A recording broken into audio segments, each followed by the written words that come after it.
Handa ka bang sumugal sa hindi sigurado? Kung ang kapalit ay ang matagal mo nang inaasam. Sa buhay ay nagsiset tayo ng mga bagay-bagay na gusto nating standards kumbaga. Pero susunod ka pa rin ba sa standard na sinasabi ng isipan mo kung iba naman ang sinasabi ng puso mo? Sa kwentong ibabahagi sa atin ng ating kabarangay na si Laika ay maaring makarelate tayo sa napakaraming pagkakataon na nagbigay tayo ng standards ukol sa mga gusto natin sa ating mga buhay. Nasunod ba natin ang mga ito? Sabay-sabay nating alamin sa ating kwento ng pag-ibig, buhay at pag-asa sa nangungunang Barangay Love Stories. Dear Papa Dudut, lahat meron na, ako na lang ang wala. Hanggang kailan ba ako maghihintay? Ako nga pala si Laika, 35 years old, isang nurse galing sa ibang bansa. 5 taon din akong nurse sa Middle East. Netong 2019 lamang nang magpasya akong umuwi na sa Pilipinas for good. Hindi ito madaling desisyon lalo pat malaki talaga ang kinikita ko sa ibang bansa bilang nurse. Pero mas nanaig ang kagustuhan kong makasamang muli ang aking pamilya. Kahit papaano ay may ipon na rin naman ako. Pwede nang pagsimulan ng negosyo kung gugustuhin ko. 10 buwan na rin simula nang makauwi ako.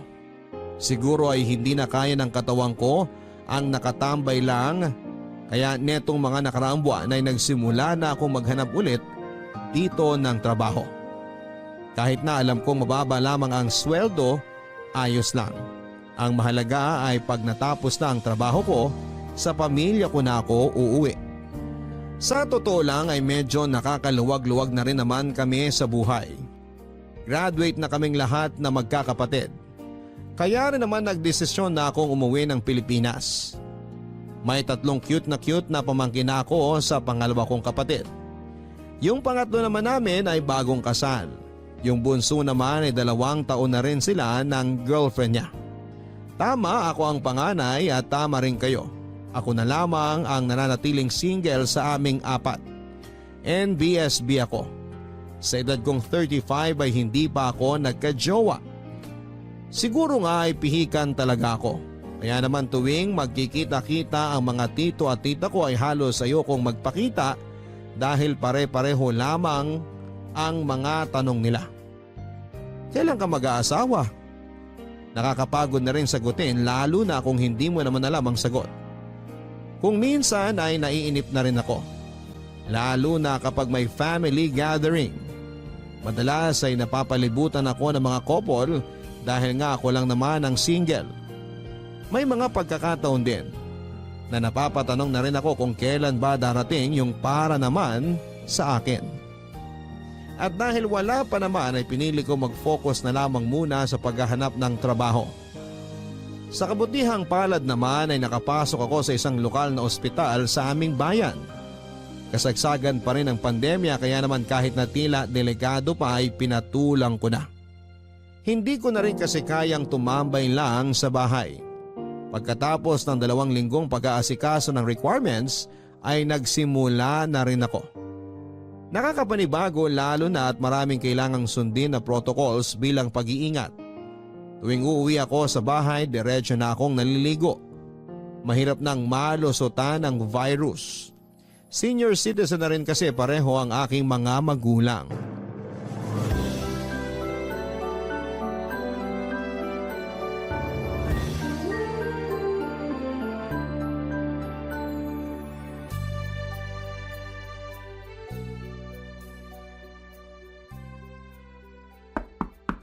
Ate?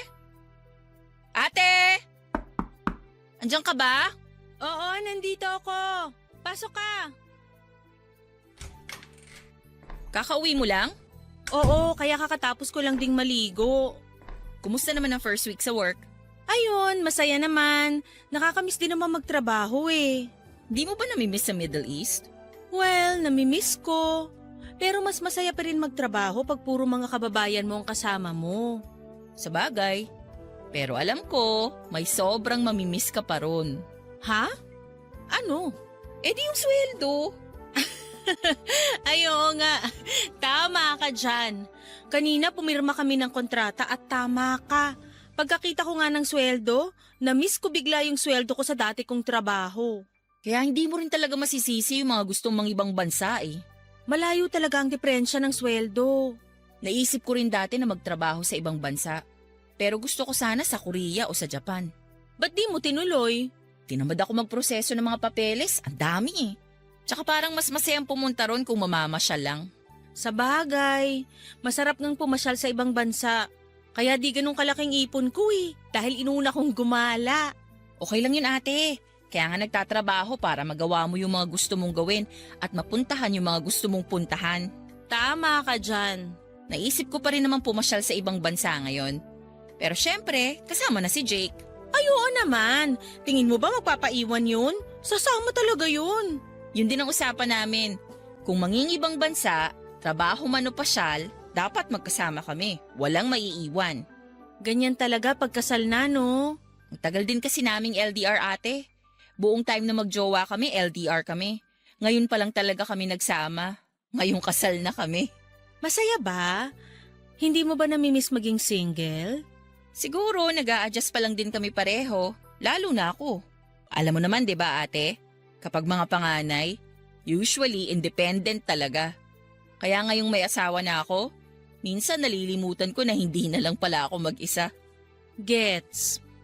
Kamusta naman si Jake? Alam mo naman yung kapatid mo na yun ate. May times na naririndi rin sa bunganga ko, pero mabait talaga yun. Madalas ako yung maldita. Pero hindi mo nga namimiss maging single? Hindi. Kasi sobrang na-enjoy ko naman yung pagiging single ko noon eh. Dahil nga independent ako, lahat naman noon nagawa kong mag-isa. Kumain sa paborito kong fast food, manood ng sine, mamasyal. Kaya mukhang wala naman akong na-miss. Pero hindi ka naman nagsisisi na si Jake ang una't huli mong naging jowa. Hindi ate, kasi worth it naman yung paghihintay ko ng tamang tao.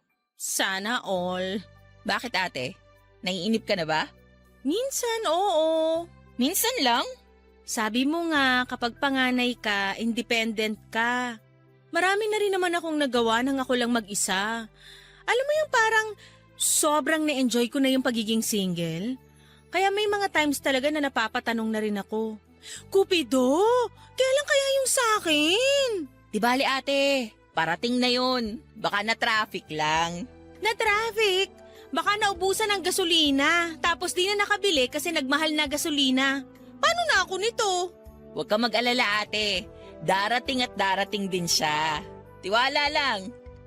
Ay, baka naman dapat ko nang simulang tanggapin na magiging matandang dalaga na ako. Ang aga pa ate para ideklara yan. Ayan lampas na ako sa kalendaryo pero wala pa ring dumadating.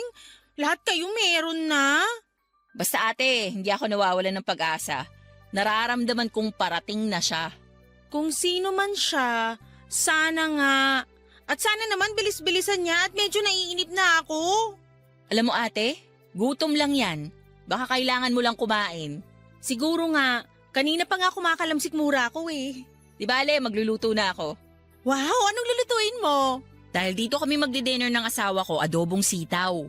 Yun yung paborito niya eh. Okay, sige. Pero, idlip muna ako ha. Sige ate, katukin na lang kita kapag kakain na. Ipag ko si Grace at bagong kasal sa pangatlo kong kapatid. Nakilala ko siya noong magkaibigan pa lamang silang dalawa. At doon pa man ay botong-boto na ako sa kanya. Panay na rin kasi ang kantsaw sa kanila noon. Kaya kahit dati pa ay hipag na ang pabirong tawag ko kay Grace. Kaya nang maging sila na talaga ng tuluyan ay isa ako sa mga sobrang natuwa. At pagkalipas ng 2 taon, nagpakasal na rin sila. Dito sa probinsya namin nakatira si Grace at nung una, dito sila sa bahay tumutuloy. Pero makalipas ang ilang buwan ay bumukod na rin sila. Hindi rin naman kalayuan dito sa bahay kaya paminsan-minsan ay dito sila ni Jay kumakain. Nagpapasalamat ako na kahit papaano nakakakwentuhan ko si Grace. Halos lahat ng kaibigan ko ay nasa ibang lugar sa Pilipinas o kaya naman ay nasa ibang bansa na. Ngayong nandito na rin si Grace ay siya ang madalas kong makausap tungkol sa iba't ibang bagay. Kahit na mas matanda ako sa kanya ng ilang taon ay marami rin akong natututunan sa kanya. Marami kaming napagkakasunduan dahil pareho kaming panganay papadudod. Sa kanya ako nagsasabi ng mga nagiging problema ko. Madalas ay sa kanya rin ako kumukuha ng mga payo. Medyo strict na lang si Grace pero masaya rin kasama dahil medyo luka-luka rin.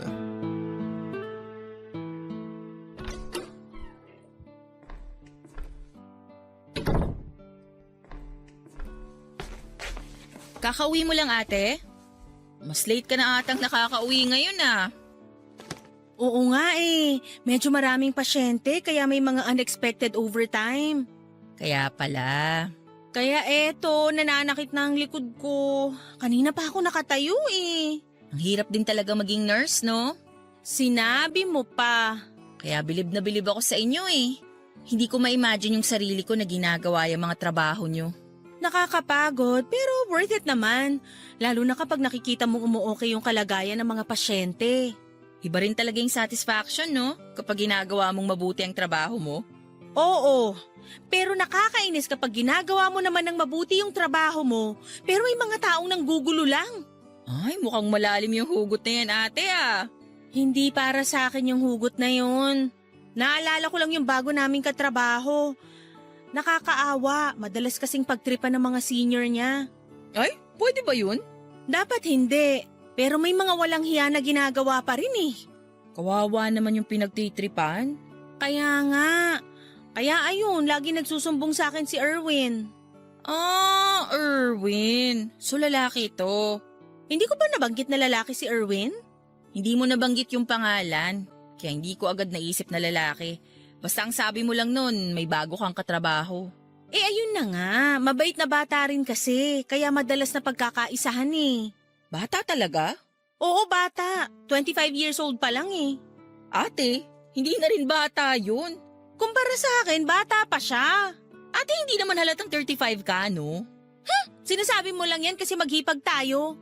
Di kaya. Di ba laging ang napagkakamalang mas matanda sa'yo si Jake? Sa bagay. Totoo naman kasi. Kaya sigurado ako, hindi ka rin mukhang mas matanda ron sa Erwin na yun. Hoy, bakit ganyan ang ngiti mo? Bakit? Ano bang meron sa ngiti ko? Parang may ibang sinasabi eh. Wala naman ate. Nakikinig lang ako mabuti sa kwento mo tungkol kay Erwin.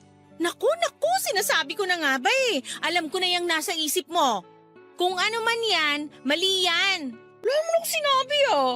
Kilala ko na yung mga ngiti na yan. Naku Grace, hindi pwede. Hindi siya pasok sa standards ko. Ay, hindi ba pasok sa banga si Erwin? Hindi. Unang-una, mas bata siya. Hindi lang 1 o 2 taon. 10 taon eh. Ate, ano ka ba? Age doesn't matter na ngayon.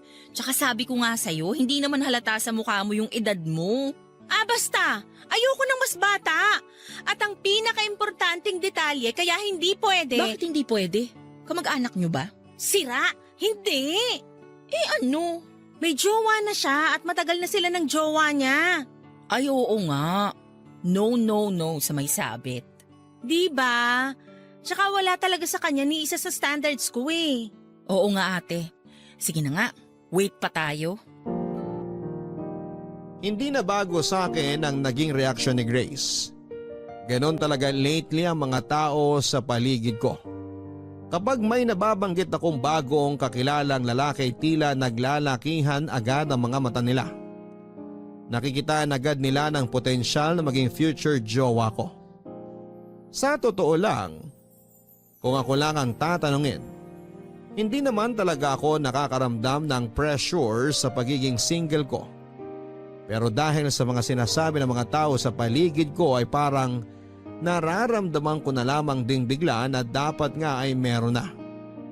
May isang tsuhin pa ako na nagsabi sa akin na dapat daw ay hindi na ako mapili dahil tumatanda na ako. Kahit sino raw ay pwede na, ang mahalaga ay makapag-asawa. Naiinis ako sa mga ganong comment. Pakiramdam ko kasi dahil tumatanda ka na, wala ka na rin karapatang mamili ng taong makakasama mo sa habang buhay. Buti na lang at hindi naman ganon ang mga magulang ko. Nag-worry rin sila para sa akin dahil ang laging sinasabi ng nanay ko, gusto niya na bago sila mawala ni tatay sa mundo, gusto nilang makita na hindi ako tatandang mag-isa. Yung magkakaroon din ako ng sarili kong pamilya. Pero hindi naman nila ako minamadali. Ang dili naman ng tatay ko ay hindi basta-basta ang pag-asawa kaya dapat ay sigurado ka. At yun talaga ang pinanghahawakan ko. Ayoko naman sa hindi ako sigurado. Kaya nga nag-set ako ng standards. Dapat mas matanda sa akin. May stable na trabaho at syempre yung handa akong tanggapin. At ang kasungitan ko. 3 buwan na ang lumipas at kahit papaano ay nakapag-adjust na rin ako sa trabaho. Araw-araw na nakakasalamuha ako ng mga pasyente. Lalo kong nakikita na kulang talaga ng nurses sa Pilipinas. Pero kahit na kulang ay marami pa rin ang umaalis. Nalulungkot man na mas marami talaga ang pinipiling umalis at magtrabaho sa ibang bansa ay eto rin ang realidad. Marami ang naniniwalang mas matutustusan nila ang kanilang pamilya kung aalis sila. Habang tumatagal ay nagiging mahal na rin ang mga bilihin kaya mas kailangan na rin ng mas malaking sweldo lalo na kung may mga anak. Kahit nga single ako ay nahihirapan pa rin akong i-budget ng mabuti ang sweldo ko. Minsan dahil marami akong ino-order na mga kung ano-ano online, kaya siguro wala pa akong asawa at mga anak dahil hindi pa ako marunong magtipid. Nahihirapan ako magtipid pero alam kong hindi na ako dapat gumastos na katulad ng dati. Dahil una sa lahat ay hindi na ganong kalaki ang sweldo ko. Pangalawa, kahit papaano ay natutunan ko naman sa mga magulang ko ang maging praktikal. Hindi dapat buwibili ng hindi kailangan. Kapag naiisip ko ang dati kong sweldo ay may temptation na bumalik na lang ulit sa ibang bansa. Pero simula noong nagtrabaho na ako sa lokal na ospital ay nakita kong iba rin talaga kapag natapos ang araw o oras ng trabaho at uuwi ka sa piling ng pamilya mo. Madaling mapawi ang pagod lalo na kapag nakikita ko ang mga cute kong pamangkin.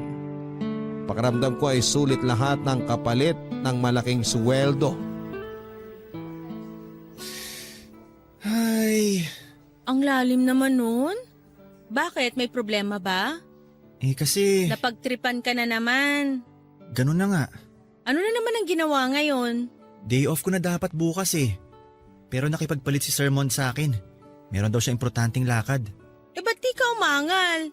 Makakaangal ba ako ron? Kapag nagsasabi yun, hindi naman paalam eh. Kundi pinapaalam na niya.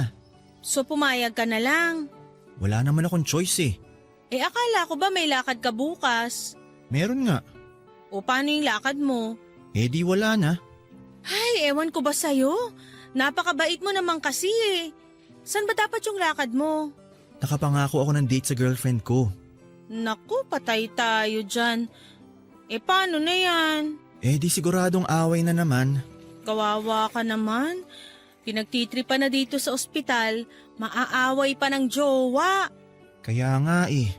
Mukhang napapadalas pa naman away nyo lately. Kung ako sa'yo, magsasabi na ako kay Sir Mond. Pwede naman sigurong tumanggi paminsan-minsan. Sana nga ganun. Pero ginawa ko na yun dati. Sobrang uminit lang ulo niya tapos ilang araw akong pinag-initan. Ganun ba? Pambihira naman pala talaga yang si Sir Mond. Ngayon pa lang naririnig ko na yung boses ng girlfriend ko. Siguradong buliw na naman ang abot ko nito mamaya. Kung ako rin naman ang girlfriend mo, magagalit din talaga ako. Date kaya yun? Wow! Akala mo naman marami nang nakadate. Hoy, salbahe ka. Kahit papano naman may alam ako sa relasyon. Hello, napapalibutan kaya ako ng mga magkarelasyon? Mukhang masyado ka kasing pihikan ate. Siguro nga. Kaya wala pa rin akong jowa. Ano ba kasi yung ideal boyfriend mo? Simple lang naman. Gusto ko yung mas matanda sa akin, tapos may stable na trabaho. Yung kaya akong buhayin. Tapos gusto ko yung matatanggap ako at ang kasungitan ko. Kaya pala. Kaya pala ano? Kaya pala wala ka pang jowa. Paano mo naman nasabi? Ang taas ng standards mo eh. Mahirap abutin. Doon pa lang sa tanggap ang kasungitan mo, medyo alanganin na. Kita mo tong batang to? Mataas ba talaga? Oo, hindi nga ako pasok eh. Aba, hindi ka talaga pasok. Edad pa lang di nauubra. Pero hindi naman na dapat basihan ng edad ngayon. Sa pag-ibig, wala namang edad-edad. Kapag mahal mo, mahal mo. Ganun ba? Ba, mukhang marami naman palang alam tong batang to pagdating sa pag-ibig ah. Eh kasi nga, hindi naman na ako bata.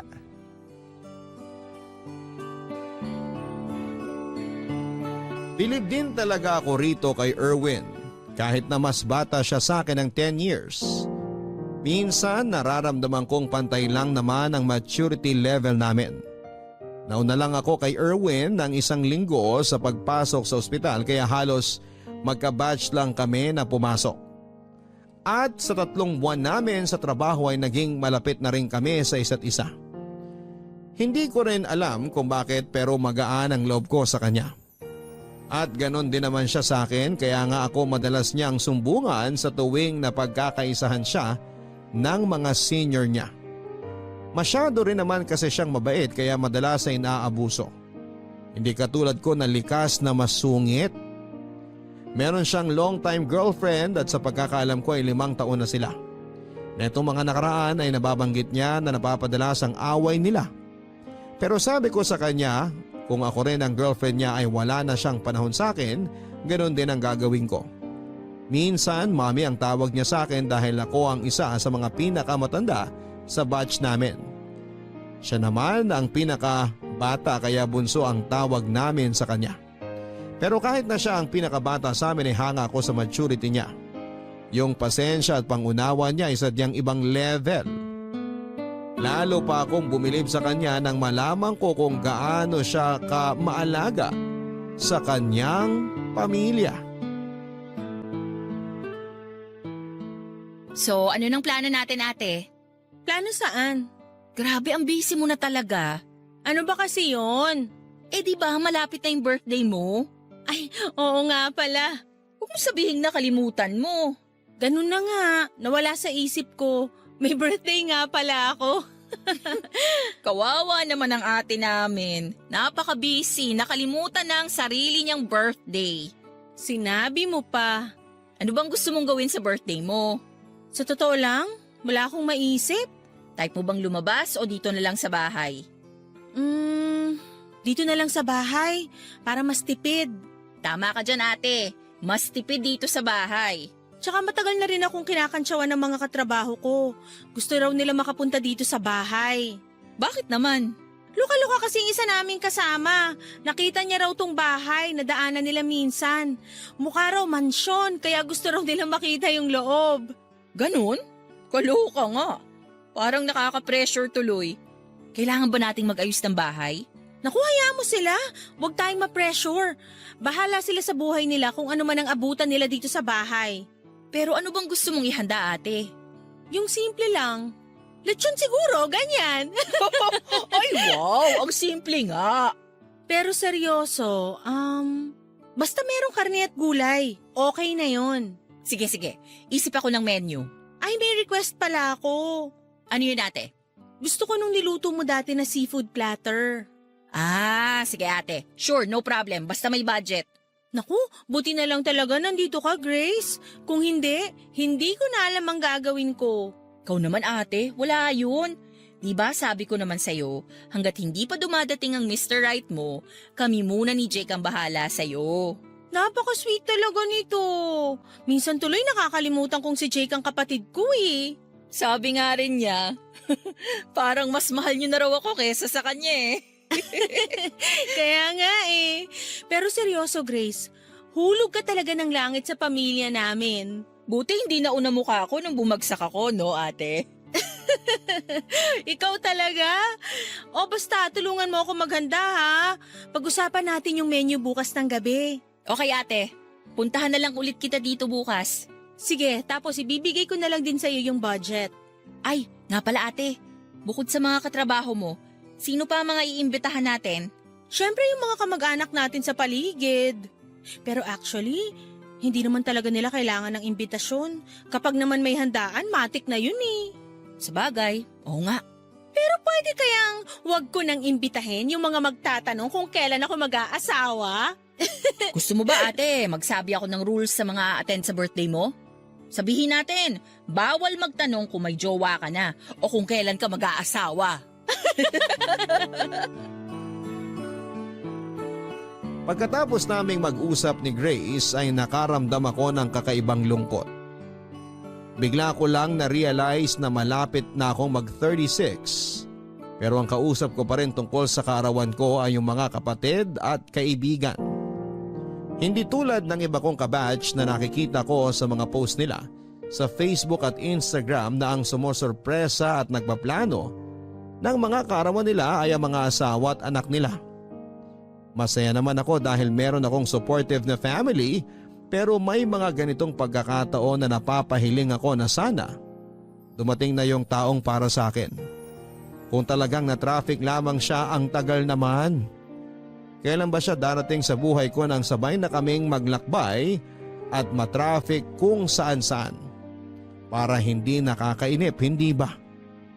Ito rin yung mga pagkakataon na talagang napapatanong ako kung ano bang mali sa akin. Pangit ba ako? Marami nagsasabi na hindi naman. Kapag tumitingin ako sa salamin kahit papaano ay gusto ko naman yung nakikita ko.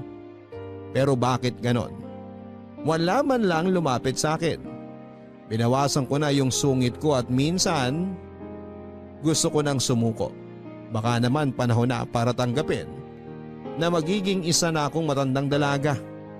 Baka dapat ay mag-focus na lamang ako sa kung paano ako magiging paboritong tita ng mga pamangking ko. Hindi pa naman ako tuluyang nawawala ng pag-asa. Pero minsan talaga ay nakakapagod na rin maghintay kung talaga bang may darating. Paano kung wala, Papa Dudut? Dumating at lumipas ang aking kaarawan. Tulad ng inaasahan ko ay hindi ako nakaligtas sa mga tanong na kailan na ba ako mag-aasawa? Kailan na ba ako magpapakilala ng idadagdag sa pamilya? Kahit naiinis na ako ay purong ngiti at tawa na lamang ang sinagot ko sa mga tanong. Pinigilan ko ang aking sarili ko na tanungin sila kung kailan ba sila magsasawang magtanong. Naipakilala ko rin kay Grace sa mga katrabaho ko nung araw na yon. Panay ang kansyaw nila na malaki na raw pala talaga ang bahay namin. Na hindi ko na raw kailangan magtrabaho dahil mayaman naman kami. Ang hindi nila alam ay marami rin ang mga naging sakripisyo ng aking mga magulang para maipaayos ang aming bahay. Ngayon lang din halos natapos yung ibang parte ng tahanan namin. Sa paglipas din ng mga araw at buwan ay lalo pa kaming naging malapit ni Erwin. Napapadalas na ang pagka-chat namin sa isa't isa. Nagugulat ako minsan na kahit nakauwi na kami, panay pa rin ang pagtatanong nito sa akin kung anong ginagawa ko o pinagkakabalahan ko habang nasa bahay ako. Dahil sa dalas naming magkausap ay tila may kakaibang emosyon ang napupukaw sa akin. Isang damdaming alam kong hindi dapat. Parang nagugustuhan ko na si Erwin. Pero pilit ko itong isinasantabi dahil una ay hindi naman pasok si Erwin sa standards ko. At higit sa lahat ay mali na may maramdaman ako para sa kanya dahil may karelasyon na siya. Kaya nung minsan ay para lang matigil na rin ang mga nasa isipan ko ay nagpa siya akong mag-send sa kanya ng mensahe na maglilinaw ng lahat.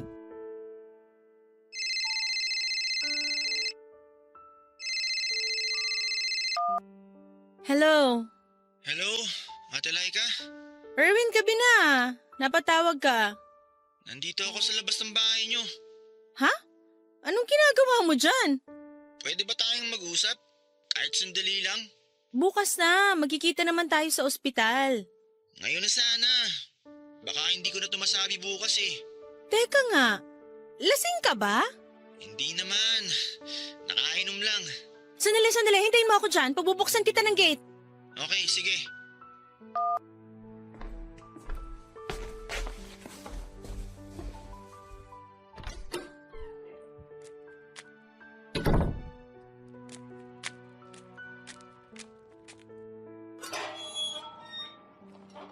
Ate Laika!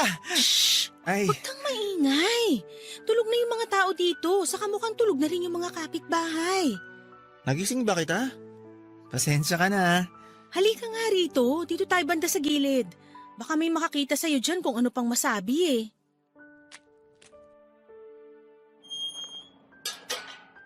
Sorry talaga kung naabala kita. Ano ba kasi yun, Erwin?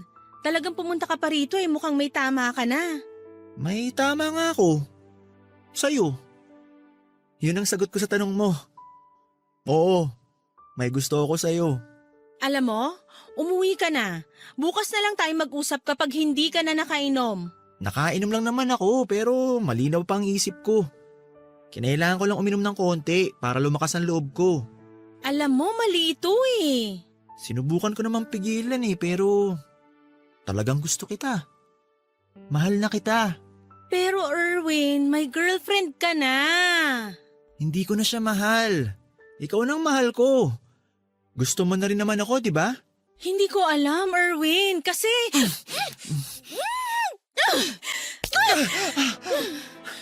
Sorry. Hindi ko sinasadya. Ano bang ginagawa mo? Patawarin mo ako, Ate Laika. Nadala lang ako ng emosyon ko. Kaya nga sabi ko sa'yo, umuwi ka na muna. Ate, please. Pakinggan mo muna ako. Wala naman talaga tayong dapat pag-usapan eh. Nagtanong lang naman ako para maging malinaw sa ating dalawa yung sitwasyon natin. Dahil itong mga nakaraang araw, tuwing magka-chat tayo, nagigilty na ako. Bakit ka naman magigilty? Wala naman tayong ginagawang masama. Yun ang akala natin. Pero tuwing nag-uusap tayo, nagpapalitan ng sweet messages, ang totoo, may nasasaktan na tayo. Pero napipigilan ba yun? Oo! Dapat nung una pa lang hindi na natin ginawa. Sabi ko naman sa'yo, di ba? Pinigilan ko naman ang sarili ko. Sinubukan ko naman. Pero mali nga, Erwin. Kasalanan ko ba kung hindi ka maalis sa isip ko? Pagpasok ko pa lang sa trabaho, ikaw na agad hinahanap ng mata ko. Tuwing uuwi ako at naghihiwalay tayo, lagi kong iniisip kung ano na kayang ginagawa mo. At tuwing magtatanong ako sa'yo, lagi ka naman nagre-reply. Kaya nga, hindi natin namalayan na may mali nang nangyayari. Pero di ba, gusto mo na rin naman ako? Hindi na importante yon. Bakit hindi? Dahil wala rin naman tayong patutunguhan. Hindi mo na kailangang marinig yung sagot ko dahil kahit saang anggulo natin tingnan, mali ito. Pero pwede naman natin itama. Oo, pwede pa natin itama kaya dapat umuwi ka na. Lalong mas hindi maitatama tong sitwasyon natin kung uuwi ako. Dahil uuwi ka na, magpapahinga at kakalimutan na natin to. Itigil na natin kung ano man to. Ate Laika naman, hindi ko kaya. Kaya mo, kaya natin. Dapat kayanin natin. Dahil maling-mali to. Teka lang. Sige na, Erwin, umuwi ka na. Umuwi ka na! Ate Laika, teka lang!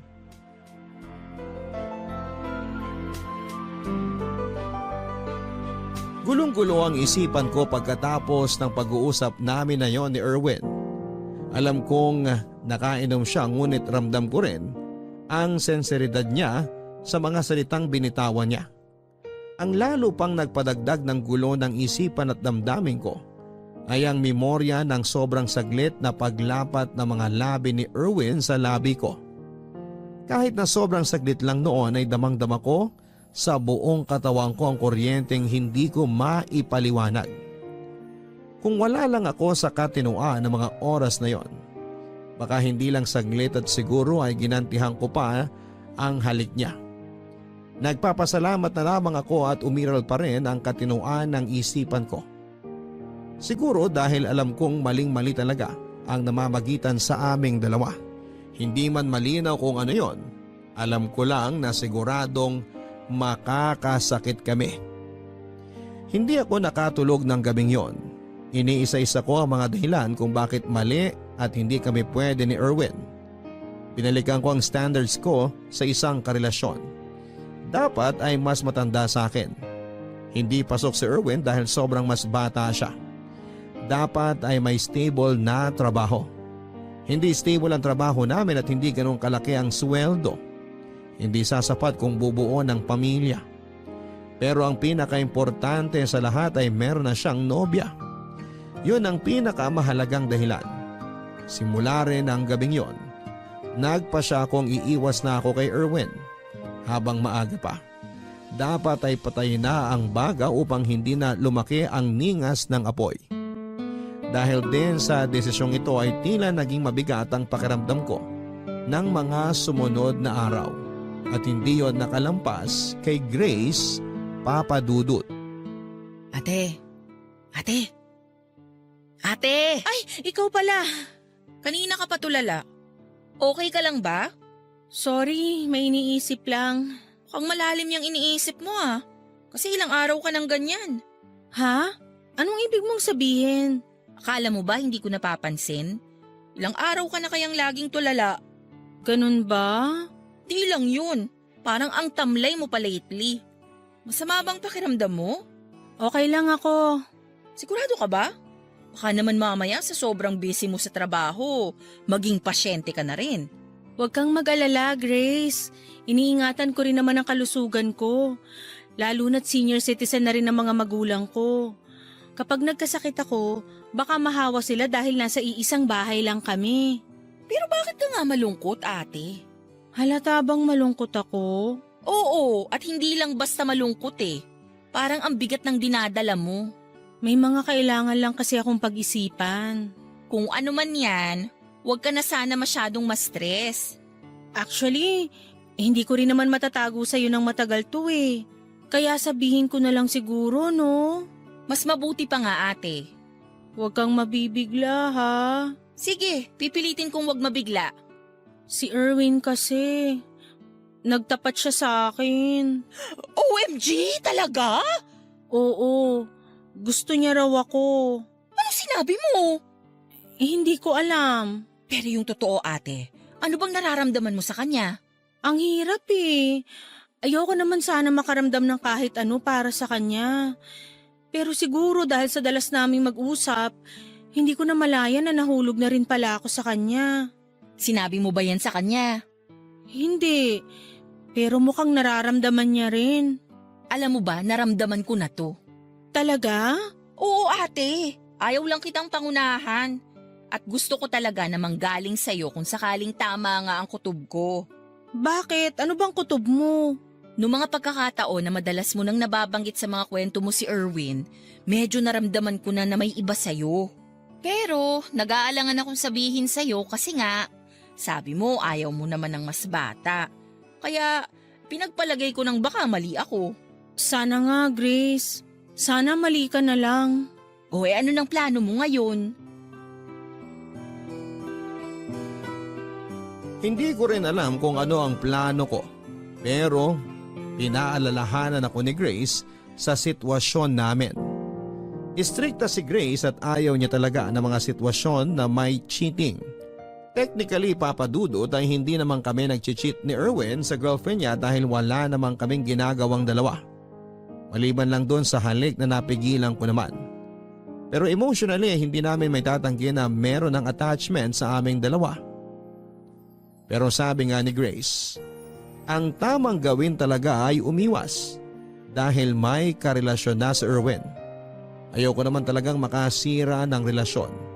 Kung ilalagay ko ang sarili ko sa sitwasyon ng girlfriend niya ay ayoko rin na maranasan yon. Kaya habang maaga pa ay dapat nang putulin ang dapat na putulin.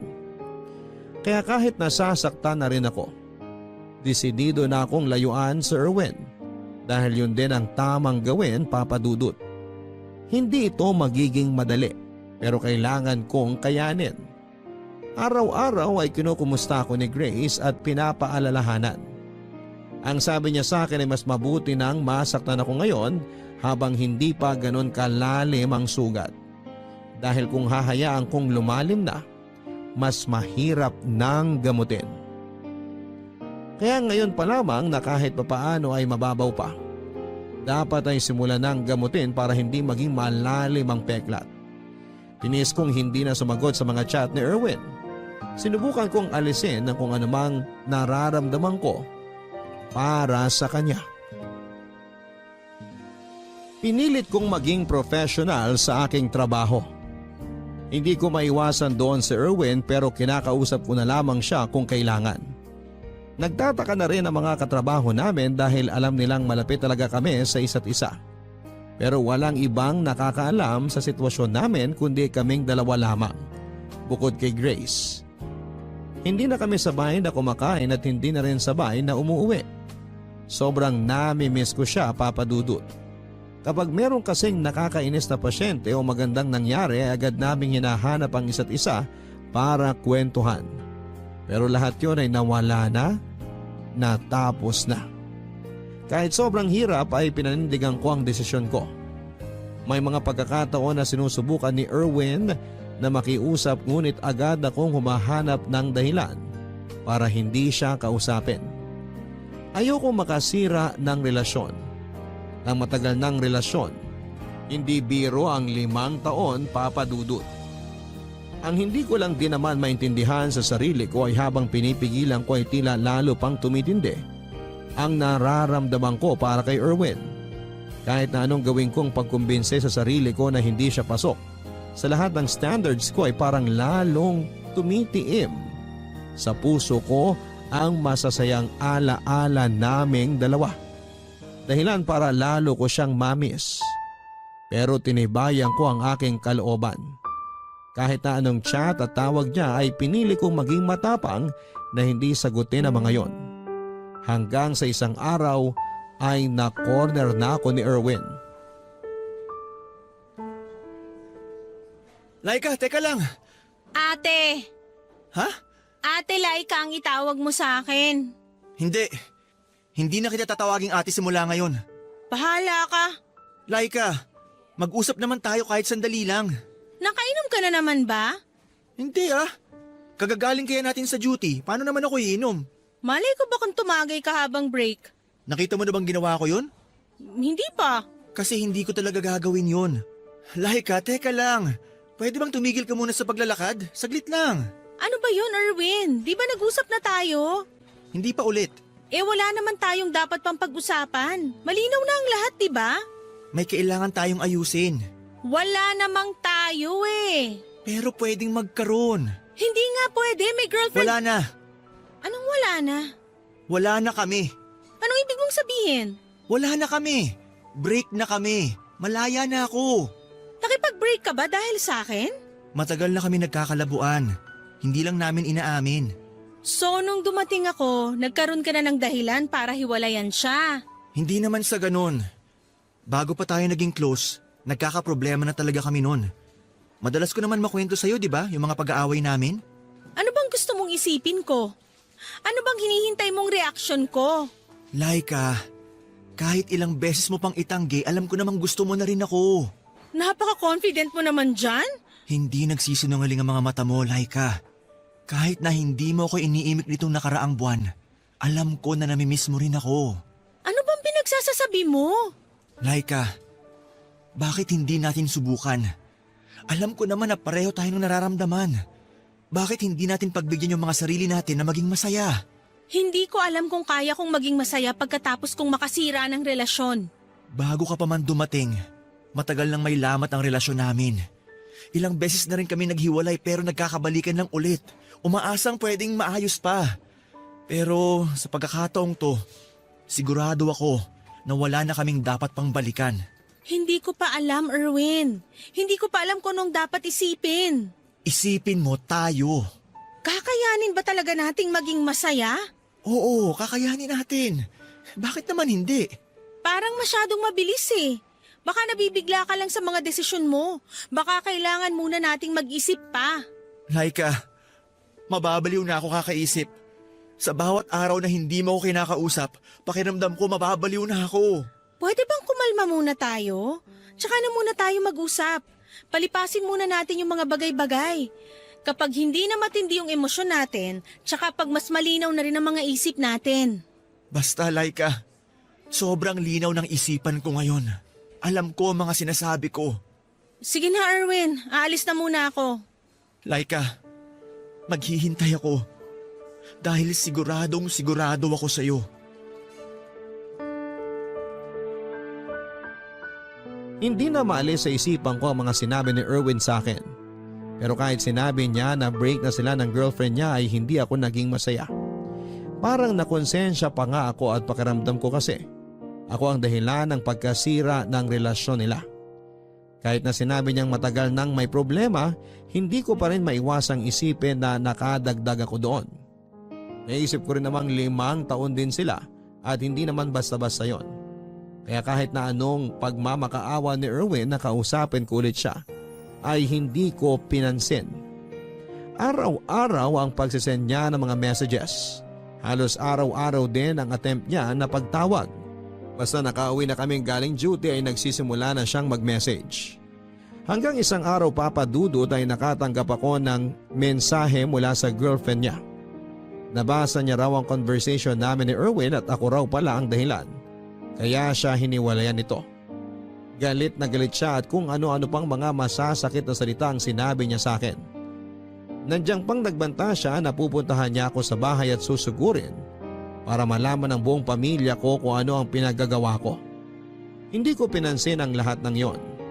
Nagpa siya ako na i-block na lamang siya upang hindi na ako makatanggap ng kahit na anong mga mensahe mula sa kanya. Pero lagi akong kinakabahan na baka nga sumugod siya sa bahay namin. Pero sa awa naman ng Diyos ay hindi naman siya dumating kahit na minsan. Matagal ko ring tiniis ang tunay na nararamdaman ko para kay Erwin. Ngunit tulad pa rin ng dati, habang lalo kong tinitiis, tila lalo pang tumitindi. Lalo na tuwing mababasa ko ang mga mensahe niya na handa siyang maghintay. Hindi ko na talaga maikakaila sa sarili ko na gusto ko na rin siya. Naalala ko pa rin ang gabing saglit na naglapat ang aming mga labi. Pero dahil gulong-gulo pa rin ako ay hindi ko pa rin sinagot ang mga chat at tawag niya. Hindi ko pa rin alam kung tama bang maging masaya kami kung meron namang kaming nasaktan. Ang dami kong nararamdamang takot, lalo pat alam ko kung gaano ka mapanghusga ang mga tao sa paligid namin.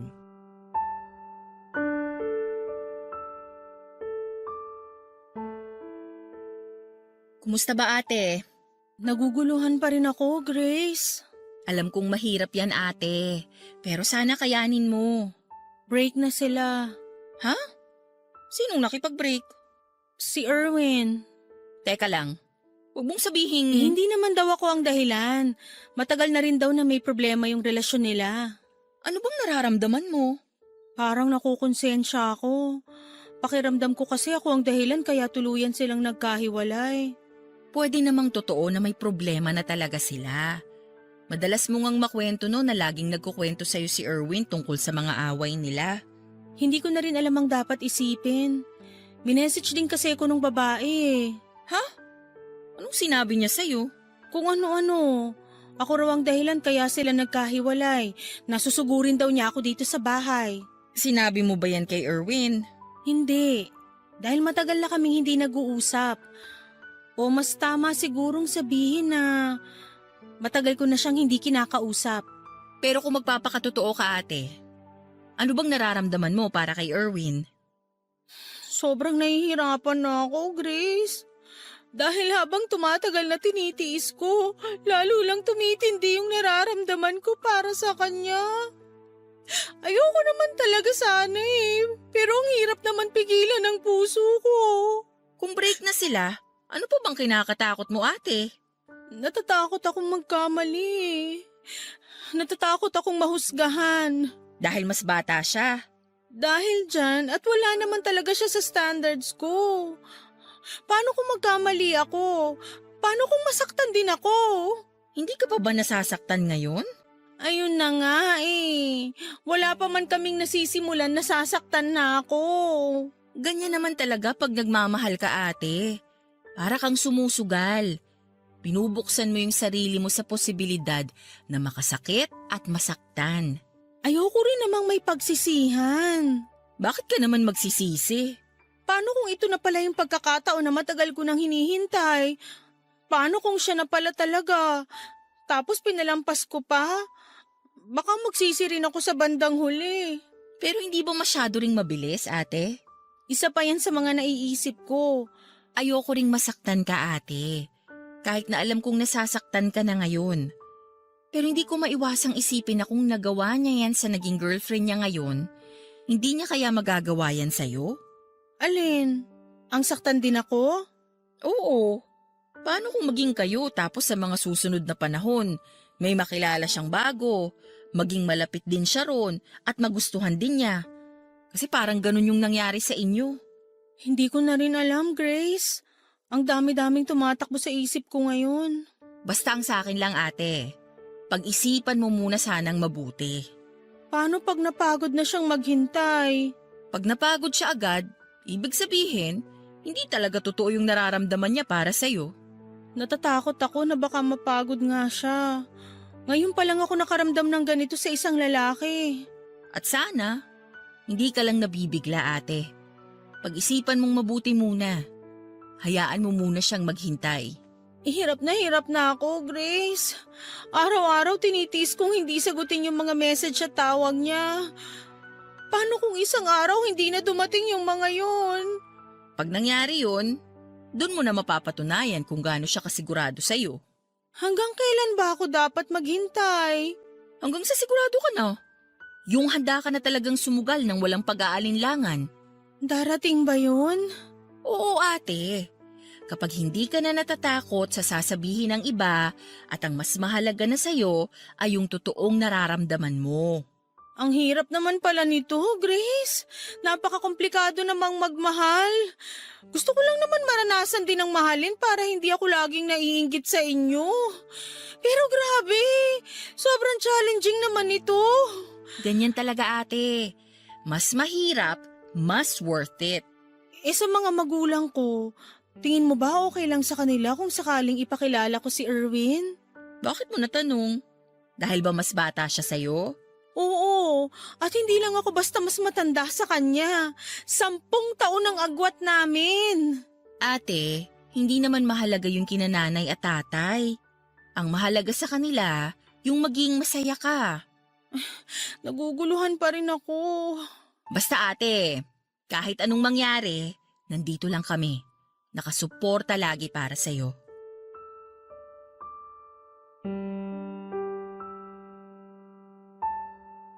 Sobrang magulo ang isip ko na mga panahon na yon. Isang buwan din muna ang pinalipas ko bago ko kinausap si Erwin. Sa loob ng isang buwan na yon ay hinanda ko na ang sarili ko.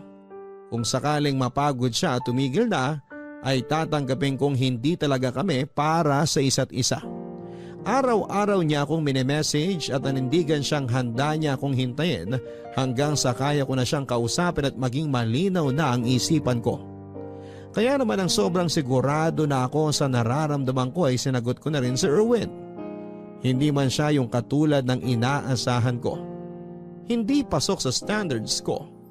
Hindi pasok sa banga, sabi nga ni Grace. Alam ko lang na totoo ang nararamdaman ko para sa kanya.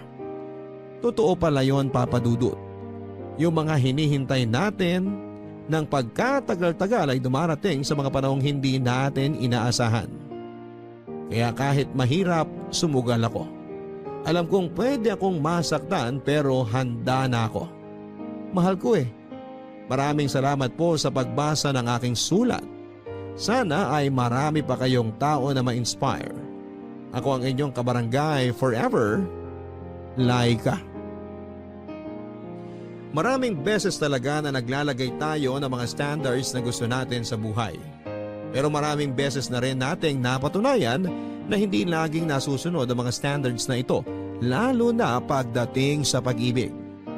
Dahil sabi nga nila ang pag-ibig daw ay parang sugal yan. Pwede kang manalo, pero pwede ka ring matalo.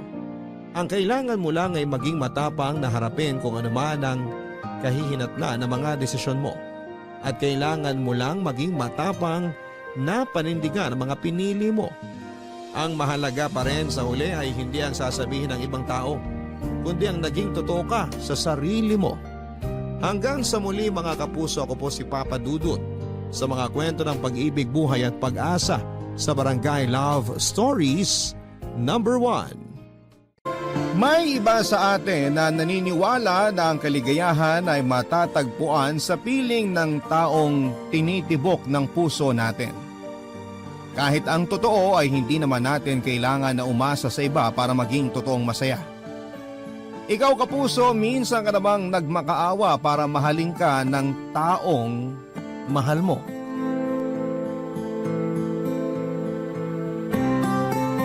Dear Papa Dudut, madalas kong naririnig na hindi ka raw makakaranas ng totoong pagmamahal hanggat hindi ka pa nasasaktan. Para sa akin, mas mararamdaman mo na tunay ang isang pag-ibig kung alam mo kung paano pahalagahan ang sarili mo. Hi Papa Dudut, just call me George, 27 years old at nagtatrabaho sa isang accounting firm dito sa Maynila. Matagal na rin po akong listener ng inyong radio program na Barangay Love Stories. Pero ngayon ko lang po naisipan na sumulat sa inyo. Hindi naman kasi kakaiba ang kwento ko pero sigurado ko na makapag-iiwan din ako ng aral sa mga nakikinig ngayon. Nasa first year college ako nang makilala ko si Ami sa isang charity event. Nasa same university kami at naging close kaagad kasi masasabi ko na magkaparehas kami ng ugali. Nasa second year college naman ang magsimula ako manligaw sa kanya, Papa Dudut. Ramdam ko na malaki ang pag-asa ko sa kanya kasi habang tumatagal noon, mas nagiging sweet na kami sa isa't isa. Yung para bang kami ng pero hindi pa nga lang opisyal. Palagi na kasi kaming magkasama sa school kapag wala kaming klase. Magkausap sa cellphone at magka-text kapag nasa bahay kami. Umabot na nga ang panliligaw ko sa kanya hanggang sa mag-third year college na kami, Papa Dudut.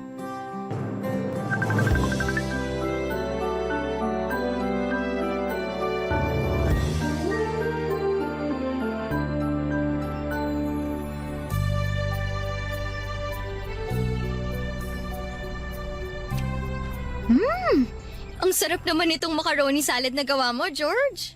Naks, salamat at nagustuhan mo, Ami. Sobra! Ano ba nilagay mo dito? Hindi nakakaumay yung lasa, ha? Wala naman akong special ingredient na nilagay dyan. We, hindi nga. Alam mo, gumagawa rin naman ako ng macaroni salad. Pero bakit hindi naman ganito kasarap? Baka kasi ang nilalagay mo lang nakahalo ng mayonnaise, condensed milk. Bakit? Ano pa bang dapat na ihalo dun?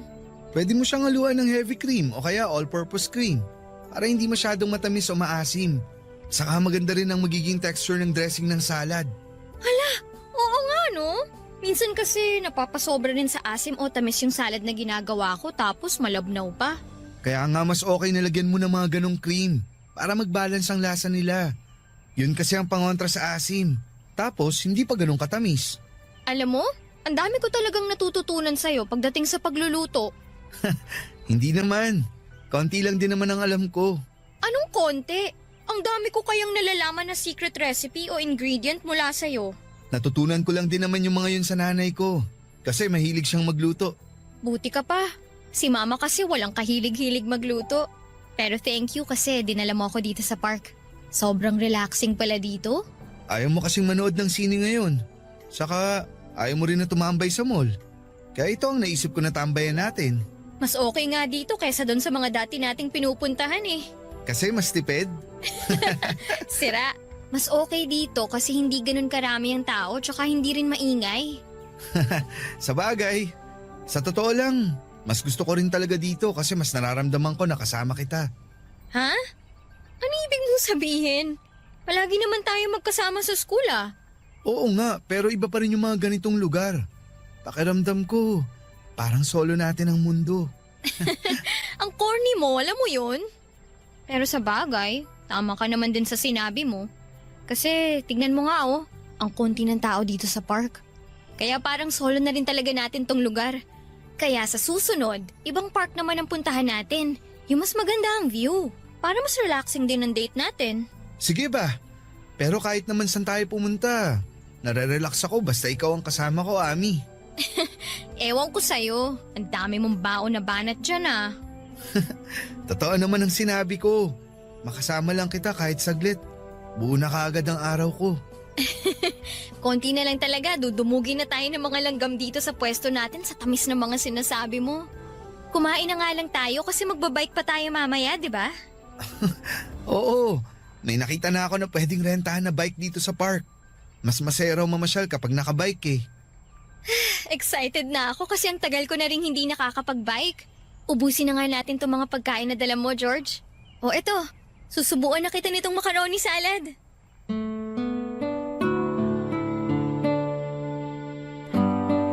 Papadudot akala ng ibang mga kaibigan ko ay may relasyon na kami ni Ami. Kasi nga madalas nilang nakikita na sweet kami sa isa't isa.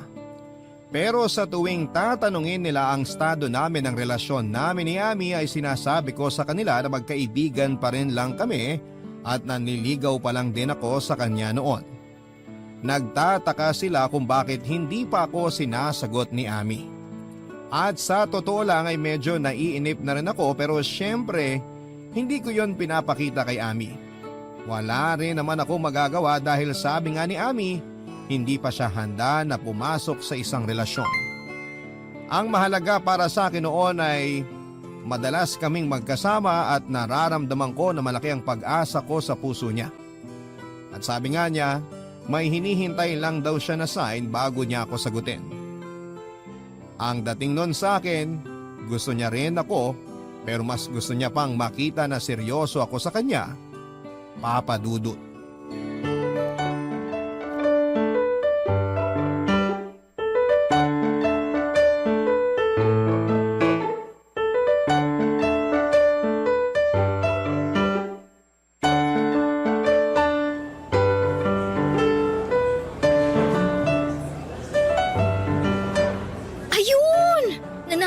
Sa nilalaro ko dito sa cellphone ko. Sakto kasi malapit na rin palang magsimula ang klase namin. Sasabihan na nga sana kita na may 7 minutes ka na lang bago ang klase nyo. Mabuti natapos ka na dyan sa nilalaro mo. Naaliw kasi ako masyado dito sa bagong game na dinownload ko. Makapag-ayos na nga ng mga gamit ko. Nga pala, Ami, may gagawin ka ba bukas? Bukas? Mga anong oras? Mga lunchtime siguro. Kung lunchtime, wala naman kasi sa umaga ko sasamahan si mama na mag-grocery. Bakit? Anong meron? May nakita kasi ako na bagong bukas na Korean restaurant dun sa mall. Mahilig ka sa mga Korean food, di ba? Tara, dun tayo mag-lunch bukas. Sige, tara. Libre naman ako ng lunchtime. Okay, sunduin nila kita bukas. Hi George! Hi Ami! Hello, Leo. Sakto ang dating mo kasi paalis na rin ako dito sa kantin. Samahan mo tong kaibigan mo ang bagal kumain. Kanina pa niya kinakain yung chami niya hanggang ngayon di pa ubos. Mabagal kasi talaga kumain yan si George. Tama! Uy, grabe kayong dalawa sa akin ha. O sige na, alis na ako at baka maliit pa ako sa klase ko. Okay, basta yung lakad natin bukas ha. Opo, hindi ko kakalimutan. Sige na, mauna na ako sa inyong dalawa. Bye! May date kayo bukas ni Ami? Oo, itatry namin kung masarap dun sa nakita kong bagong bukas na Korean restaurant sa mall na malapit dito. Fan nga pala ng Korean movies at series yang si Ami, no? Sinabi mo pa, kaya nga pati mga Korean food naging hilig na rin niya eh. George? Matanong ko lang wala ka bang naririnig tungkol dyan sa nililigawan mo? Naririnig? Anong ibig mong sabihin? Sa totoo lang, medyo nagulat nga ako nang makita ko kayo dito na magkasama eh. Ha? Bakit naman? Eh kasi, narinig ko dun sa isang kasamaan ko sa soccer team na parang nagkakamabutihan na raw sina Ami tsaka si Ed. Yung badminton player dito sa school natin. Ay nako Leo, huwag ka nga masyado nagpapaniwala sa mga ganyang chismis. George, alam mo naman na hindi ako mahilig maniwala sa mga ganong chismis. Kaya lang kasi, Ano? Bakit hindi mo matuloy ang sinasabi mo? Kasi nga parang nakita ko si Ami tsaka si Ed sa plaza nung isang araw. Magka-holding hands silang dalawa. Uy bro, bakit hindi ka na nagsalita dyan? Wala naman kasi akong dapat sabihin. Sa'yo na nang galing na hindi ka naman sigurado na silang dalawa nga ang nakita mo. Kaya ang mabuti pa, umorder ka na ng pagkain mo. Kasi dumadami na ang estudyante dito sa kantin.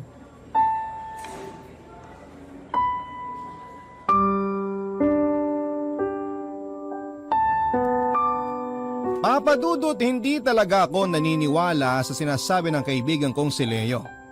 Kahit alam ko na wala siyang dahilan para mag-imbento ng kwento, imposible rin naman na maging totoo ang sinasabi niya na may ka-holding hands na ibang lalaki, si Ami.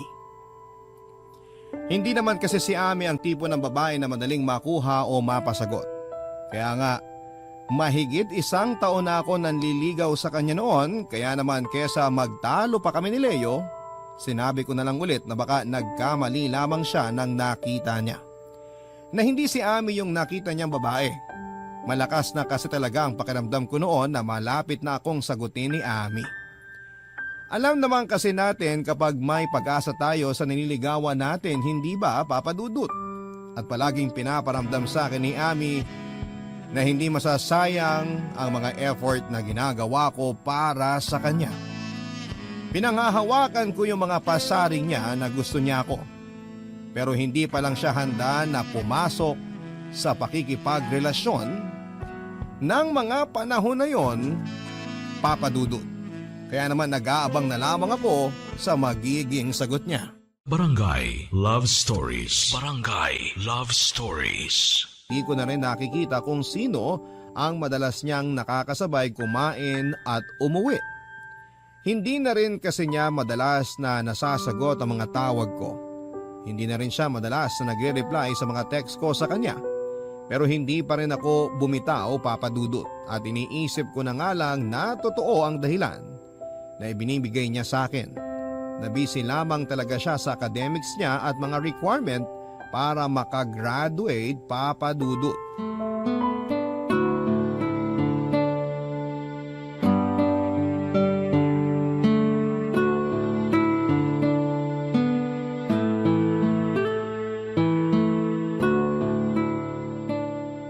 Ami! Ami, sandali! Ang bilis namang maglakad ni Ami. Kanina ko pa tinatawag pero hindi niya ako nililingon. Ay! Ami! Ami, hintayin mo ako! Ami! Oh, George! Naabutan din kita sa wakas. Kanina pa kita tinatawag pero hindi mo naman ako pinapansin. Naku, pasensya na. Naka-earphones kasi ako at nakikinig ng kanta. Ganun ba? Ay, kaya naman pala hindi mo ako naririnig. Oo, sorry talaga. Bakit mo nga pala ako hinahabol? Eh kasi 'di ba, sabay tayong magla-lunch. Hinintay kita sa kantin pero hindi ka naman dumating. Tapos nung nakita nga kitang naglalakad dito sa field, hinabol na kita. Hala, oo nga pala. Nakalimutan kitang i-text kanina na na-extend ang klase ko kaya doon na lang kami sa kabilang kantin kumain ng mga kaklase ko.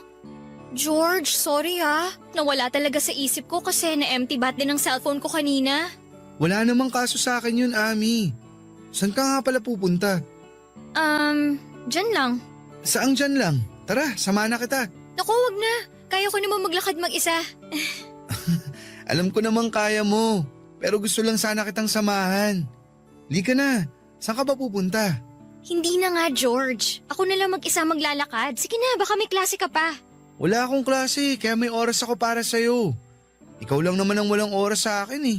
Ano bang pinagsasasabi mo? Ami, alam kong alam mong ibig kong sabihin. Hindi ka na masyadong nagre-reply sa mga text ko. Hindi mo na rin sinasagot ang mga tawag ko. Ano naman ngayon? Required ba na palagi akong sumagot kapag nagtitext o tumatawag ka sa akin? Hindi naman sa ganun. Kaya lang kasi, kahit kapag nagyayaya ako na lumabas tayo, palagi ka rin namang busy. Ano magagawa ko? Eh sa busy nga ako sa mga ganap dito sa school at thesis ko. Alam mo, George, parang masyado ka nang nagiging demanding. Uy, hindi naman ah. Ah, talaga? Hindi? Kahit ang dami mong nirereklamo sa akin ngayon? Alam mo, mas mabuti siguro kung tumigil ka na lang sa panliligaw mo sa akin. Uy, Ami, wag naman ganun. Sorry na. Namiss lang naman kita kaya nagkakaganito ako. Ayun na nga eh. Hindi pa kita boyfriend pero nakakasakal na yung mga kinikilos mo. Makaalis na nga. Sinasayang mo lang ang oras ko. Ami, sandali lang. Mag-usap muna tayo. Ano ba? Bitawan mo nga ako.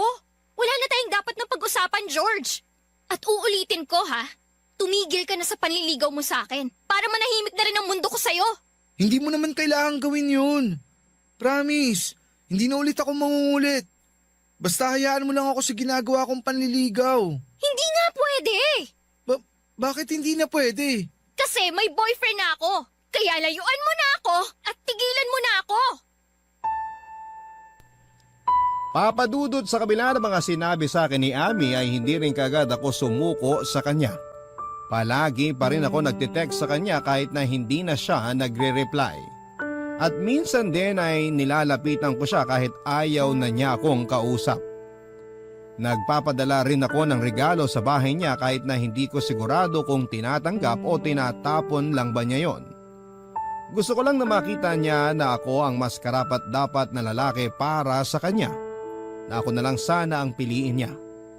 Pero dumating ang araw na napagod at sumuko rin ako at tuluyan na akong huminto sa paghahabol ko kay Ami. Mabuti na lang papadudot, patapos na rin ang huling taon namin sa kolehiyo kaya naman nagawa kong makapag-move on kaagad. Lumuwas ako ng Maynila at dito na nagtrabaho. Malaking factor din kasi yon na hindi ko na siya madalas na nakikita kaya nagawa ko rin kalimutan si Ami. Sinimulan kong mag-focus sa sarili ko pero wala pang isang taon ang nakalipas ay nagkaroon kagad ako ng bagong inspirasyon. Hindi nga nagtagal ay naging girlfriend ko rin ang inspirasyon kong si Isabel, papadudot.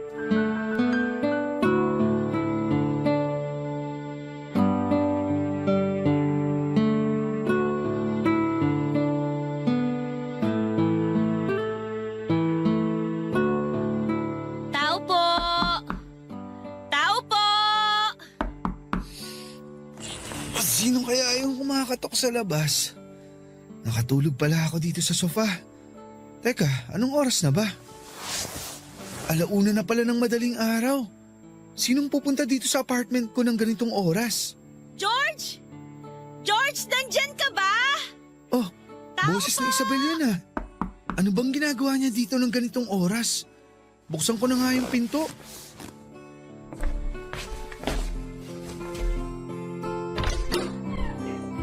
Oh, sweetie! Anong ginagawa mo dito?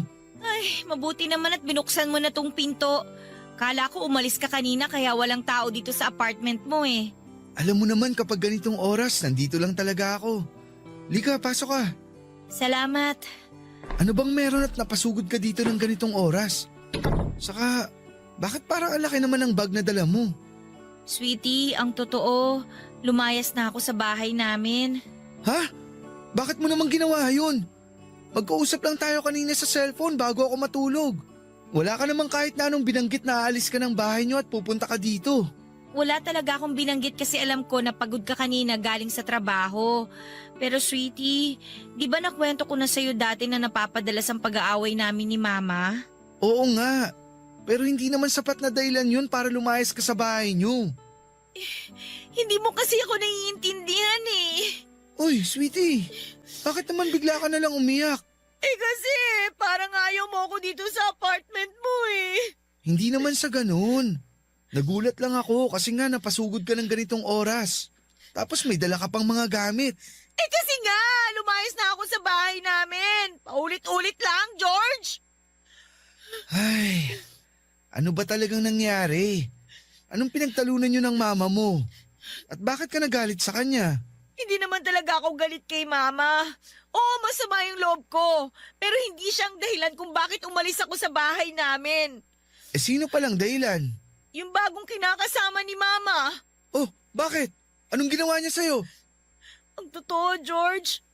Matagal ko na siyang nahuhuling binobosohan ako habang naliligo sa banyo. Umaalis din naman kagad siya kapag nahuhuli ko siya. Sinabi ko yun kay Mama dati. Pero nagalit lang si Mama at sinabihan ako na wag raw ako mag-imbento ng kwento. Kaya lang kanina habang nasa palengke si Mama, natakot na talaga ako.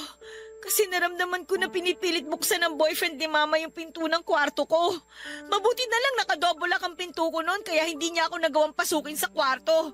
Pero hindi ko na kayang magtiis sa pangmamanyak na ginagawa niya sa akin. Natatakot ako na tuluyan niya na akong magawa ng masama. Kaya nagdesisyon na ako na lumayas na sa bahay namin. Bakit naman hindi mo kaagad sinabi sa akin ang tungkol dito? Dahil ayoko ng gulo. Ang gusto ko lang, makalayo na kay Mama at sa manyakis na lalaking yun. George, dito na lang ako sa place mo. May trabaho naman ako. Makakapag-share ako sa mga gastusin mo dito. Promise, hindi ako magiging pabigat sa'yo. Basta, hayaan mo lang ako dito. Ayoko na kasi sa amin. Natatakot na talaga ako sa boyfriend ni Mama. Pero kung ayaw mo talaga na dumito ako, sige, ayos lang. Wala naman ako magagawa eh. Hahanap na lang siguro ako ng ibang pwede kong tuluyan na bahay. Ano ka ba? Siyempre hindi na kita hayaang umalis.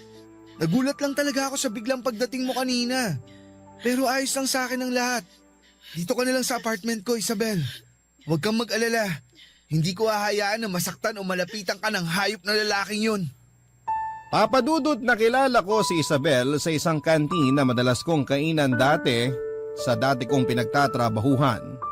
Maganda siya at simple lamang kung mag-ayos, mabait din siya at malambing magsalita. Yon ang mga katangian niya na nakakuha ng atensyon ko.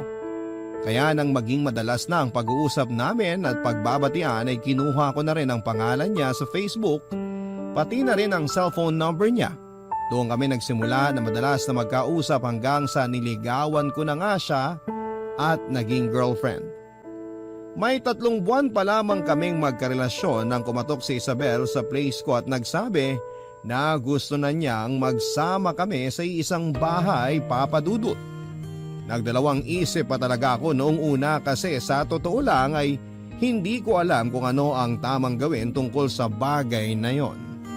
Pero nang umiyak na nga si Isabel sa harap ko at sabihin niya ang tungkol sa pagtatangka sa kanya ng masama ng kinakasama ng mama niya, hindi na ako tumanggi pa sa gusto niyang mangyari na tumira siya sa apartment ko. Barangay Love Stories. Barangay Love Stories. Papadudot, nag-live-in na nga kami ni Isabel at nagtulungan sa mga gastusin sa bahay. At tama nga ang ibang tao sa sinasabi nila na mas makikilala mo ang karelasyon mo kapag nagsama na kayo sa iisang bubong. Dahil marami akong na-discover sa ugali ng partner ko na hindi ko pa alam noong umpisa. May pagkamudi pala siya lalo na kapag may menstruation siya. Mabilis ding uminit ang ulo niya kapag bagong gising siya o kaya ay inaantok. Mahilig siyang magluto pero tamad siyang magligpit ng mga ginamit niyang pagluto. Ayos lang naman sa akin yon dahil ang mahalaga ay alam kong mahal namin ang isa't isa. Papadudot, 4 na buwan pa lang kaming nagsasama nang magbuntis ang partner kong si Isabel. Pareho kaming hindi handa pero pareho rin kaming nangako na magiging mabuting magulang kami sa anak namin. Kaya lang sa 3 buwan ng pagbubuntis ni Isabel ay nakunan siya dahil masyado raw mababa ang kanyang matres. At mula nang mawala ang anak namin, nagbago ang ugali ng partner ko, Papadudot.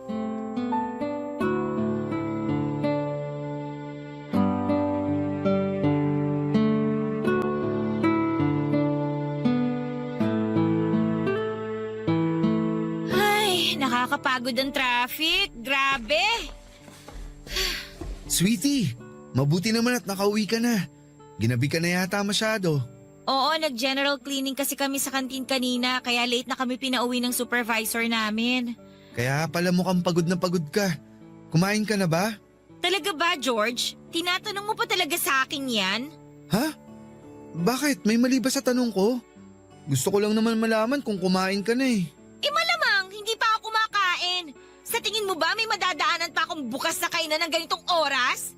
O sige, sandali lang. Magsasaing lang ako ng kanin. Ano?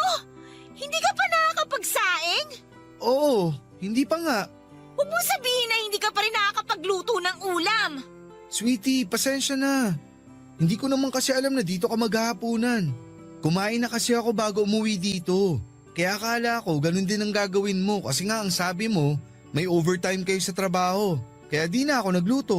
Pero hindi ko naman sinabi na sa labas na ako kakain, di ba? Oo nga, pero yung kasi ang akala ko. Ano ba kasing ginawa mo dito sa bahay? Ang aga mo nag-text sa akin kanina na nakauwi ka na dito ah. Maaga nga, pero nag-ayos kasi ako ng toilet bowl natin. Eh di ba nung isang araw lang inayos mo na rin yon? Gumagawa ka lang yata ng dahilan eh. Totoo ang sinasabi ko, Isabel. Nagkaroon na naman kasi ng bara yung toilet bowl at nahirapan akong tanggalin. Doon talaga ako nagtagal kanina. Nakakabuwis George? Isabel, huwag ka nang mainis. Hindi ko naman kasi talaga alam na hindi ka pa kumakain eh. Paano ko hindi maiinis? Pagod na nga ako galing sa trabaho, tapos wala pa akong dadat na pagkain dito sa bahay. Mabilis lang naman magsaing. Tapos anong ipapaulam mo sa akin? Delata na naman. Gusto mo yata talaga ako mamatay ng maaga eh. Siyempre hindi. Ano ba yung sinasabi mo? Eh halos araw-araw mo na akong pinapakain ng mga ulam na galing sa lata. Ano ba talagang gusto mo mangyari? Magkasakit ako sa bato? Ganito na lang. Maghanap lang ako ng bukas na karinderya para makabili ako ng kanin sa kalutong ulam. Hintayin mo na lang ako dito sa bahay. Wag na. Hindi na lang ako kakain. Ha? Eh di ba hindi ka pa nga naghahapunan? Saglit lang naman akong bibili ng pagkain sa labas. Hintayin mo na ako. Alam mo George, malilipasan lang din naman ako ng gutom kakahintay sa pagbalik mo. Kaya mabuti pa, itulog ko na lang to. Teka, Isabel, saan ka pupunta? Sa kwarto, matutulog na ako. Buwisit! Buwisit na bahay to! Buwisit na buhay to! Buwisit talaga!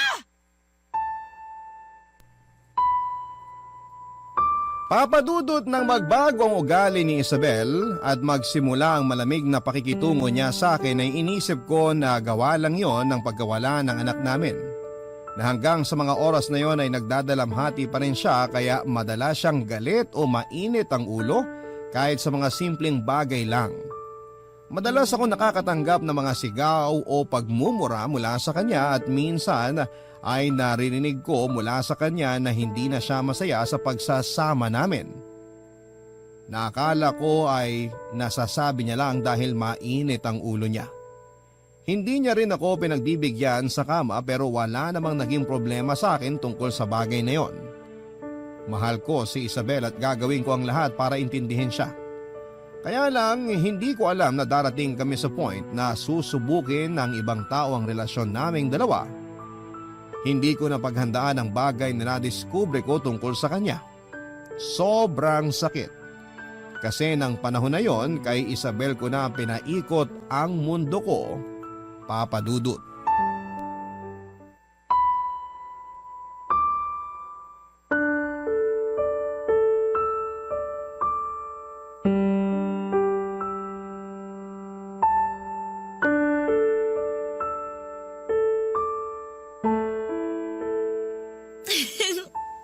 Oo nga. Bukas nga tayo magkikita. Promise, hindi na ako malilate. Aagahan ko para mas marami tayong oras para sa isa't isa. Miss na kasi talaga kita eh. Sino yung kausap mo? George? Bakit nandito ka na? Akala ko, mamaya pang uwi mo kasi may overtime kayo sa trabaho. Ang tanong ko ang sagutin mo. Sino yung kausap mo? Kaibigan ko lang. Kaibigan mo lang? Talaga? Oo nga, ano ba kasing problema mo? Patingin nga ako ng cellphone mo. Ayoko nga. Akin na yung cellphone mo, Isabel. Ayoko nga, ano ba? Akin Bigyan mo nga sabi. tong cellphone ko. Ano ba kasing problema mo, George? Gusto ko lang makita kung sino yung kinakausap Ano mo. ba? At kilig na kilig ka dyan. O yan! Ayan ang cellphone ko, isaksak mo sa baga mo. Kainis ka. Rex? Sino tong Rex na nasa last call history ng cellphone mo, ha? Kaibigan ko nga lang yan. Sinabi ko na sa'yo kanina, di ba? Kaibigan, pero kilig na kilig yung boses mo nang marinig kita kanina bago ako pumasok dito sa kwarto. Sabihin mo nga sa akin, saan mo ba naging kaibigan tong Rex na to? Alam mo, nakakairita ka na eh. Ano ba kasing pakialam mo kung saan ko nakilala mga kaibigan ko? May pakialam ako kasi boyfriend mo ako. Ah, ganon. O sige, para tigilan mo na yung pakikialam mo sa buhay ko, maghiwalay na lang tayong dalawa. Tapos ngayon nakikipaghiwalay ka dahil lang dito sa Rex na to? Nakikipaghiwalay ako kasi nakakabwisit na yung ugali mo. Nakakasakal ka na eh. Umay na ako sa'yo at sa pagiging makitid ng pag-iisip mo. Kaya mabuti pa, tapusin na natin ang lahat sa ating dalawa. Hindi ako papayag. Bakit? Humihingi ba ako ng permiso sa'yo? Sa ayaw at sa gusto mo, tapos na tayo, George! Isabel, wag naman ganito. Pag-usapan naman natin ng maayos to. Nag-uusap naman tayo ng maayos ah. Maayos kung tinatapos ang relasyon natin ngayon. Pero hindi naman to ang solusyon sa problema natin. Sorry kung nagalit ka agad ako kanina. Hindi ko sinasadya na sigawan ka. Wala na akong pakialam kung sinasadya mo o hindi. Ang gusto ko na lang, mag-break na tayo! Isabel, mahal mo pa rin naman ako, di ba? Ayusin na lang natin to. Sorry na. Ayun na nga, George eh! Hindi na kita mahal. Kaya nga ako nakikipag-break na sa'yo. Hindi ako naniniwala. Alam ko na mahal mo pa rin ako. Okay, fine. Aaminin ko na para matauhan ka na. May iba na akong mahal. Si Rex, yung lalaking kausap ko sa cellphone kanina. Mahal ko na siya. Kaya umalis ka na dyan sa harap ko, mag-i-empake na ako ng mga gamit ko. Isabel naman, please. Huwag mong gawin sa akin to. Hindi ko kayang mawala ka sa buhay ko. Huwag mo akong iwan. Bitiwan mo nga ako, Parang George. awa mo na, Huwag mo Isabel. nga akong yakapin. Ano ba? Huwag mo Alis ka akong nga dyan, iwan. mag-i-empake na ako. Alis dyan! Huwag mo kunin mo ang gamit mo. Huwag ka umalis sa bahay na to. Isabel, kung gusto mo, tatanggapin ko na break na tayo. Basta huwag ka lang umalis. Huwag mo lang ako iwan. Nagmamakaawa ako, Isabel. Ayoko umalis ka. Dito ka na lang. Huwag mo akong iwan. Siguro nga Papa Dudut ay marami na akong senyales na nakikita noon na niloloko ako ng partner kong si Isabel. Pero hindi ko lang pinansin ang mga senyales na yon sa labis na pagmamahal na nararamdaman ko para sa kanya. Hanggang sa isampal na nga sa akin ang katotohanan. Pero hindi pa rin ako sumuko at hindi ko siya binitawan, Papa Dudut. Wala mahal ko talaga siya. Kaya sa kabila ng mga sinabi niya sa akin na hindi na niya ako mahal, nakiusap pa rin ako na huwag siyang umalis sa bahay at huwag niya akong iwanan. Pinagbigyan niya naman ako at nagstay pa rin siya sa place ko. Pinagsilbihan ko siya kahit palagi niyang pinaparinig sa akin na may kausap na siyang ibang lalaki sa cellphone. At hindi na talaga ako ang mahal niya, Papa Dudut. Doon ko naisip na minsan sa sobrang laki ng pagmamahal na nararamdaman natin para sa isang tao ay nagiging bulag at bobo na tayo. Wala na tayong ibang iniisip noon kundi hindi sana bumalik tayo sa panahon na mahal pa rin tayo ng taong naging dahilan ng pagiging masaya natin. Na sana mahalin ulit tayo ng taong mahal natin pero may mga bagay talaga na hindi na natin pwedeng balikan pa at may mga pangyayari na hindi na pwede pang magbago. Dahil nagkaroon ulit kami ng pagtatalo ni Isabel nang dalhin niya ang bago niyang boyfriend na si Rex sa mismong place ko. Hindi ko na napigilan pa ang sarili ko at nasunto ko ng ilang beses si Rex hanggang sa umalis na ito ng bahay. Naiwan si Isabel pero nagsimula na mag-impake ng mga gamit niya na kaagad ko namang pinigilan. At sa ilang beses na pakiusap at pagmamakaawa ko sa kanya na ako ang piliin niya ay hindi yon nangyari, Papa Dudut. Kahit halos humagulhol na ako sa harapan niya at lumuhod ay wala pa rin akong nagawa para pigilan siya sa ginagawa niya. At bago pa nga siya tuluyang lumayas ng bahay ay muli ako nagmakaawa sa kanya. Muli ako nakiusap na doon na lang muna siya sa bahay. Kahit na hindi na kami mag-usap, kahit na hindi na kami magkabalikan, basta makasama ko lamang siya ay sapat na. Sobrang desperado na ako pero wala na akong pakialam pa. Siyempre hindi na niya ako pinagbigyan na tuluyan na niya akong iniwanan. Sa mga sumunod na araw ay nalaman ko kung saang bahay siya tumuloy at pinuntahan ko pa rin siya para muling pakiusapan na magkabalikan kaming dalawa. Doon ko ulit nakita si Rex pero sa pagkakataon na yon ay ako naman ang nabugbog niya. Kaya ko namang lumaban pero hindi ko ginawa lalo na nang harap-harapan itong piliin ni Isabel kesa sa akin. Pinamukha niya na kahit kailan ay hindi na niya ako magagawa pang mahalin. Na hindi na ako lalaking makapagpapaligaya sa kanya. Tinanong ko siya, Papa Dudut, kung ano nga ba ang meron ng lalaking yon na wala ako. Ano ang ibinigay nito sa kanya na hindi ko ibinigay? At bakit hindi ako ang pinili niya sa kabila ng mga bagay na naisakripisyo ko para sa kanya? Isa lamang ang naging sagot niya. Mahal niya ang bagong boyfriend niya kaya ito ang pinipili niya. Papa Dudut, may mga pagkakataon talaga siguro na hindi lahat ng bagay na gusto nating makuha ay pwedeng mapunta sa atin at may mga tao na kahit gaano natin kamahal ay hindi na tayo pwedeng mahalin pa pabalik.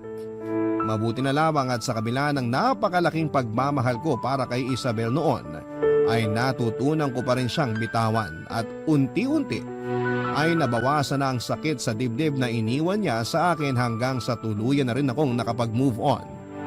Ngayon ay ilang taon na rin po akong single at masasabi ko na masaya ako kahit na wala akong karelasyon. Dahil totoong mas minahal ko ang sarili ko. Ganon pala talaga yon, Papa Dudut. Mas matututunan mong i-appreciate at mahalin ang sarili mo kapag nasaktan ka ng sobra ng dahil sa ibang tao. Dito ko na rin po tinatapos ang sulat ko, ang inyong forever kapuso at kabarangay, George.